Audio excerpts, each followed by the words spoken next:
കെയ്റോയിൽ നടന്ന ഒരു സമ്മേളനത്തിൽ ഇത് വെടിനിർത്തലിനുള്ള അവസാന അവസരമാണെന്ന് ആൻ്റണി ബ്ലിങ്കൻ പറയുന്നു. പശ്ചിമേഷ്യയിലെ ഈ പ്രശ്നം പരിഹരിക്കാൻ ആൻ്റണി ബ്ലിങ്കൻ 9 തവണയാണ് എത്തിയത്. പക്ഷേ ഇസ്രായേൽ ഇപ്പോഴും അവിടെ ആക്രമണം തുടർന്നുകൊണ്ടേയിരിക്കുന്നു. എന്തെങ്കിലും പ്രയോജനം ഉണ്ടാവുമോ ബ്ലിങ്കൻ്റെ ഈ പറച്ചിലിൽ? ഇല്ല, ഒരു പ്രയോജനം ഉണ്ടാവില്ല. അതൊക്കെ ഒരു ഈ സിഗരറ്റ് പാക്കറ്റിൻ്റെ പുറത്ത് സ്റ്റാറ്റ്യൂട്ടറി വാണിംഗ് ഒക്കെ എഴുതുമില്ല, അതുപോലത്തെ ഒരു പ്രസ്താവനയാണ്. ബ്ലിങ്കൻ ഇത് ആദ്യമായിട്ടല്ല പറയുന്നത്, ഒരുപാട് തന്നെ ബ്ലിങ്കൻ പറഞ്ഞിട്ടുണ്ട്, ജോ ബൈഡൻ പറഞ്ഞിട്ടുണ്ട്. അതൊന്നും നടക്കില്ല. കഴിഞ്ഞ ശനിയാഴ്ച ഇവരുടെ ദോഹയിലൊരു ചർച്ചയുണ്ടായിരുന്നു. ആ ചർച്ച പരാജയപ്പെട്ടു. ഇനിയിപ്പോൾ വീണ്ടും ഒരു ചർച്ച വേണം എന്നൊക്കെ പറഞ്ഞ് ഇരിപ്പുണ്ട്. അത് ഈ ബ്ലിങ്കൻ്റെ തലത്തിലൊന്നുമല്ല. ഇവരാദ്യം ചെയ്യുന്നത് ഈ ടെക്നിക്കൽ ഡിസ്കഷൻ എന്ന് പറയും. കഴിഞ്ഞ ദിവസം നടന്ന ദോഹയിൽ ഖത്തറിൽ വെച്ച് നടന്ന ടെക്നിക്കൽ ഡിസ്കഷൻ, അതിൽ പങ്കെടുത്തത് CIA ഡയറക്ടർ, മൊസാദിൻ്റെ ചീഫ്,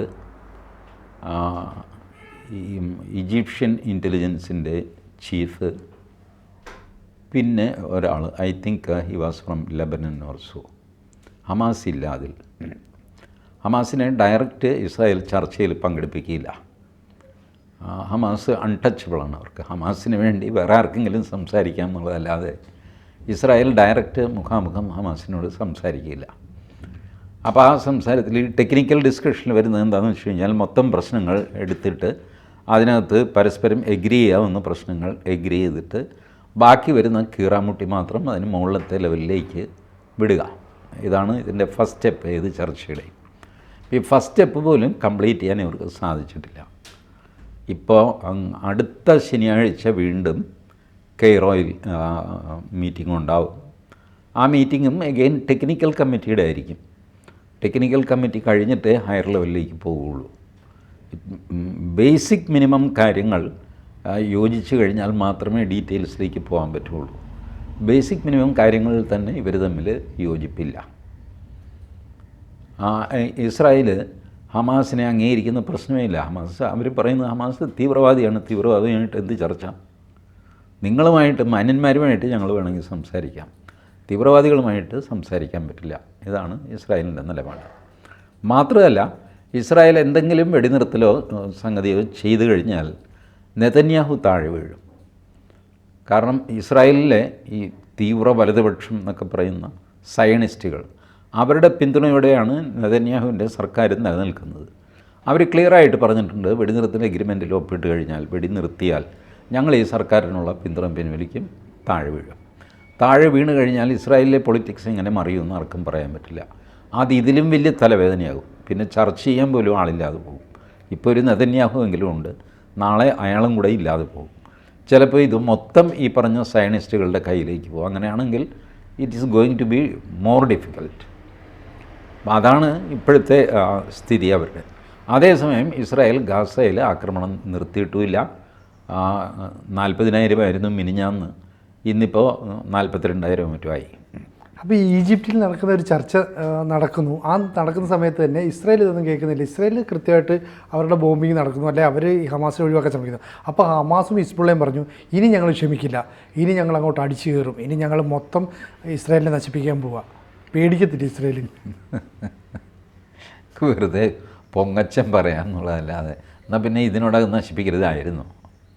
ഇപ്പോൾ നമുക്ക് 1200 ഇസ്രായേലി പൗരന്മാർ കൊല്ലപ്പെട്ടു, 1,250 സ്ത്രീകൾ ബലാത്സംഗം ചെയ്യപ്പെട്ടു. ഇതൊക്കെയാണ് ഒക്ടോബർ 7, 2023 നടന്നത്.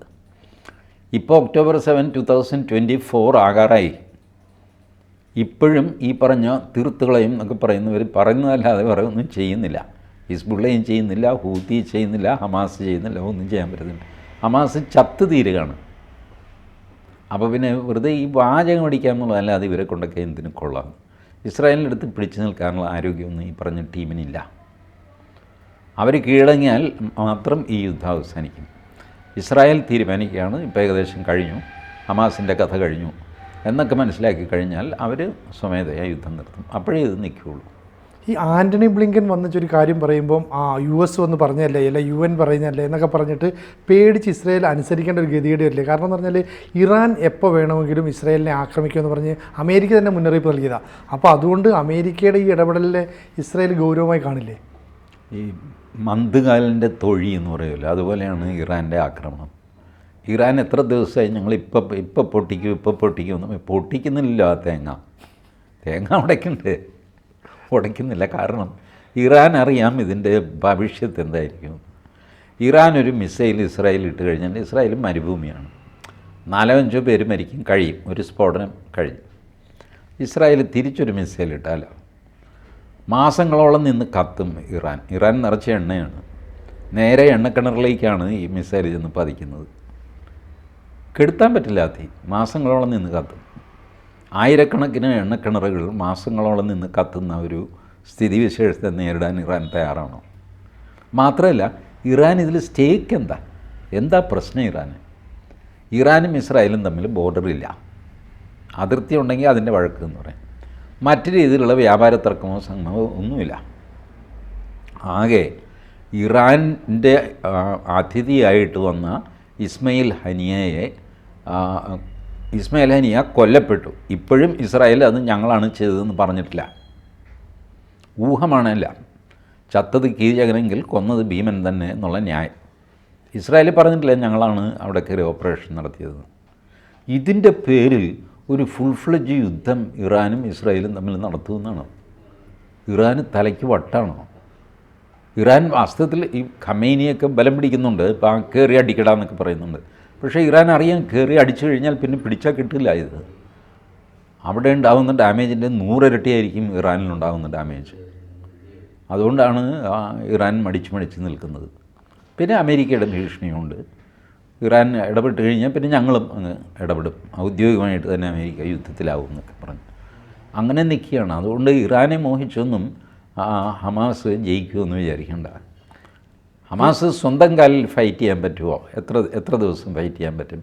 അത്രയും ദിവസം ഈ യുദ്ധം നീളും. അത് കഴിയുമ്പോൾ തീരും.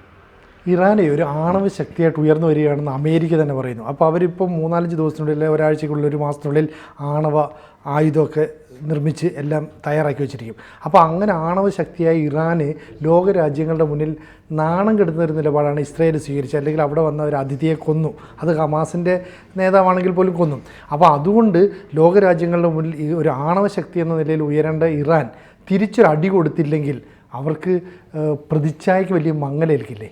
ഇല്ലെന്ന് ഈ പ്രതിച്ഛായയൊക്കെ ഉണ്ടാക്കുന്നതല്ലേ, അതിൽ കാര്യമൊന്നുമില്ല.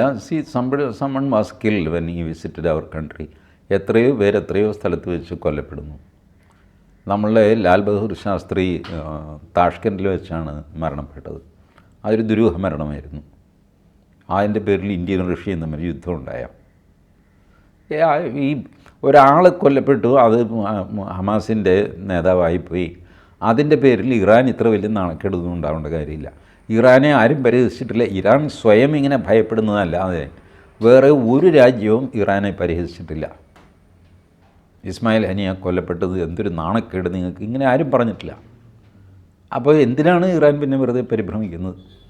എനിക്ക് തോന്നുന്നു ഇറാൻ ആ വിവേകമുള്ളതുകൊണ്ടാണ് ഇറാൻ ഇതിൽ ഇടപെടാതെ തൽക്കാലം 1-2 ഭീഷണിയൊക്കെ ആയിട്ട് ഇങ്ങനെ അങ്ങ് നിൽക്കുന്നത്. അല്ലാതെ ഇറാൻ ഇതിൽ ഓപ്ഷൻസില്ല. വെറുതെ കയറി വഴക്കുണ്ടാക്കിയിട്ട് എന്ത് കാര്യം ഹമാസിന് വേണ്ടി? അത് ഹമാസ് സുന്നികളാണ്, ഇറാൻ ഷിയയാണ്.